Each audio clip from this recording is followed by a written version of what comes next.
नमस्कार, स्वागत है आपका देश के तेजी से आगे बढ़ते चैनल और जमीन से जुड़ी जानकारी देने वाले एकमात्र प्लेटफॉर्म न्यू भारत 24/7 न्यूज पर।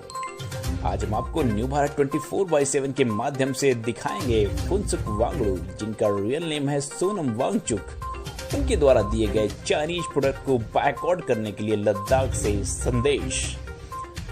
आपको बता दें कि इन्होंने ही 3 इडियट्स मूवी को इंस्पायर किया था, जो कि ब्लॉकबस्टर साबित हुई थी। उससे पहले आप हमारे चैनल को रेड बटन पर क्लिक करके सब्सक्राइब कर लीजिए और फिर जो एक बेल आइकन दिखे उस पर भी जरूर क्लिक कर ले, जिससे कि आपको मिले हमारे चैनल और अपने क्षेत्र की सारी लेटेस्ट अपडेट सबसे पहले। नमस्कार, सलाम और जूले। मैं हूं सोनम वांगचुक लद्दाख से। आप में से कुछ लोग हमें जानते होंगे हमारे शिक्षा सुधार के कामों के बारे में, या फिर पर्यावरण के काम में आइस स्तूपा, आर्टिफिशियल ग्लेशियर जैसे कामों के लिए, या फिर आई लिव सिंपली जैसे ग्लोबल मूवमेंट्स जो कि सादा जीवन अपनाकर क्लाइमेट चेंज को रोकने के लिए लोगों को प्रेरित करती है। मगर दोस्तों, आज मैं इन चीज़ों के बारे में नहीं बल्कि आप लोगों को एक बहुत ही ज़रूरी संदेश देने के लिए आया हूं, जो कि चीन और भारत के बीच अभी जो टकराव और तनाव की स्थिति बनी है, इसके बारे में आपकी क्या जिम्मेदारी है।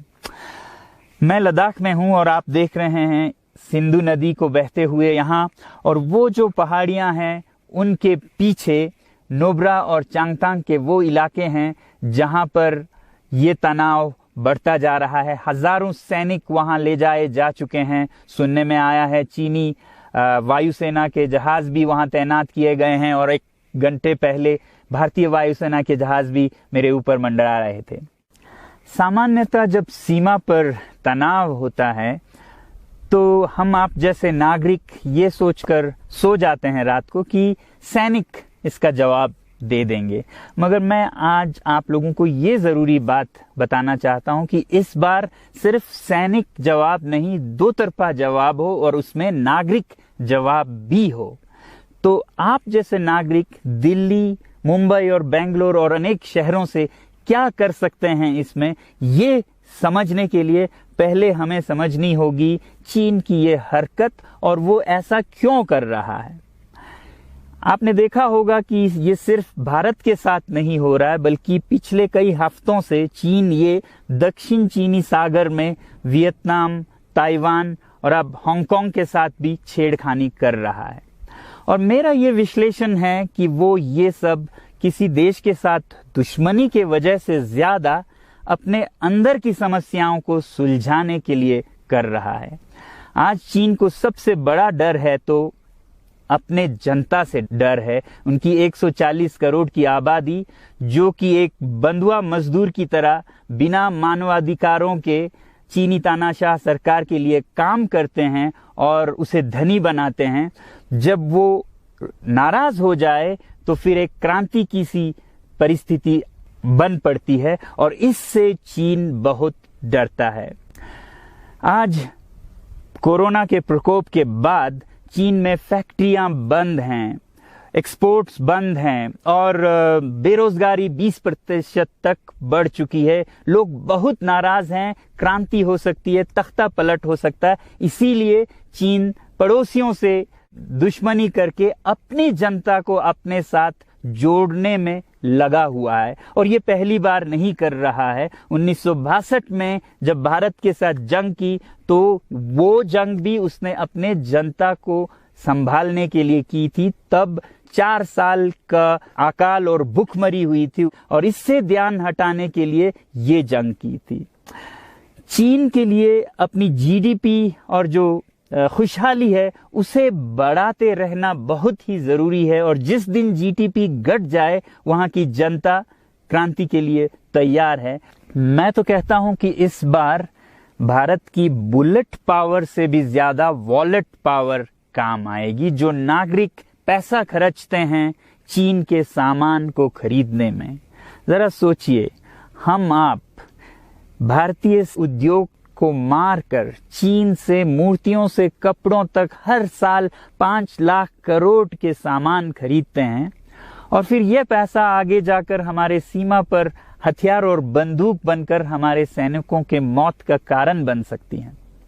तो इसलिए अगर हमारे देश के 130 करोड़ लोग और 3 करोड़ जो भारतीय बाहर के देशों में हैं, सब मिलकर भारत में और बल्कि दुनिया भर में एक boycott made in China movement या अभियान शुरू करते हैं, तो आज दुनिया भर में चीन के प्रति रोष है।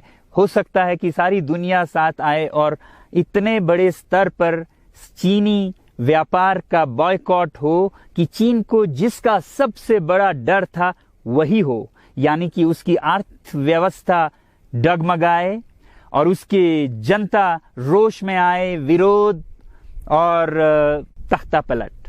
और अगर हम ऐसा नहीं करते हैं तो कितनी बदनसीबी की बात होगी भारत के लिए, जरा सोचिए। एक तरफ हमारे सेना सीमा पर जंग लड़ रही होगी और दूसरी तरफ हम आप चीनी सामान, मोबाइल से लेके कंप्यूटर्स, कपड़ों से लेके खिलौनों तक को खरीद कर उनकी सेना को पैसा भेज रहे होंगे, चीन की सेना को। ये तो हुई हार्डवेयर की बात। दूसरी तरफ हमारी युवा चीनी सॉफ्टवेयर, एप्स, गेम्स जैसे टिकटॉक, शेयरिट, इन सब में मस्त, उन्हें दूसरी तरफ से करोड़ों करोड़ों का पैसा भेज रहे होंगे। तो इसलिए बहुत जरूरी है कि हम एक नागरिक जवाब जरूर दें और इसे एक अभियान बनाएं, ग्लोबल मूवमेंट की तरह। ये बॉयकॉट मेड इन चाइना का जो अभियान है वो भारत के लिए भी एक वरदान साबित होगी। जैसा कि हमारे प्रधानमंत्री ने एक विजन हमें दिया था स्वावलंबन का, सेल्फ रिलायंस, वो तब हो सकता है जब हमारे अपने उद्योग फले फूलें। और जब हम बॉयकॉट करते हैं इन सामान का, तो अपने देश के उद्योग का, उत्पाद का हम प्रयोग करेंगे और उससे मजदूरों को रोजगारी मिलेगी और सारा देश खुशहाल होगा।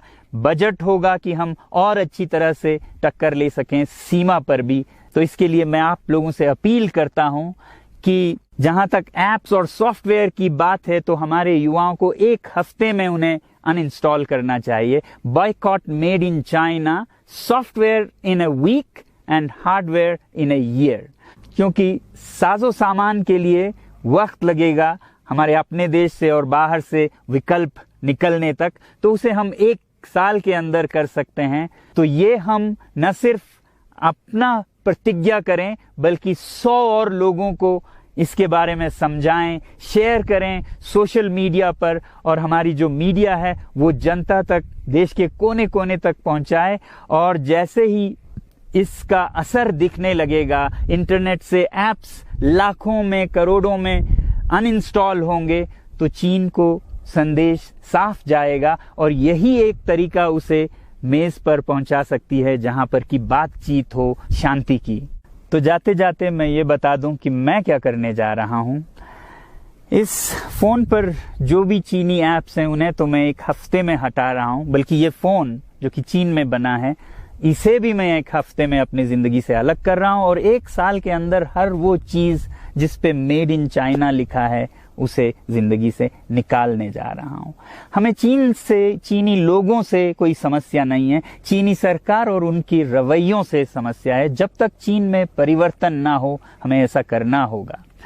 और आप लोगों से मैं अपील करता हूं कि आप अपने शहर में, अपने मोहल्ले में ऐसे इवेंट्स करें जहां लोग प्रतिज्ञाएं करें कि चीनी सामान का बहिष्कार करें जब तक चीन में परिवर्तन ना हो। और मैं सालों से कहता रहा हूं कि 21वीं सदी में देश के लिए जान देने की नहीं बल्कि जिंदगी